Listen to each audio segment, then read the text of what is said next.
Luano mo sa pagluto pritong baboy. Una, ay baboy. Isagol ang bombay, ahos, kalamansi o patis. Then magpainit kag mantika sa kaha. Then ilunod nimo ang baboy. Yay. Gahay man. Ilunod yung baboy sa kaha.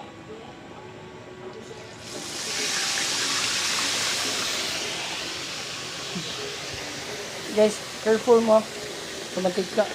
Kaya ano, itiskan mo. Dapat ang palayo ka para di ka masakitan. Mawag yung palayo para di ka masakitan. Kasabot ka.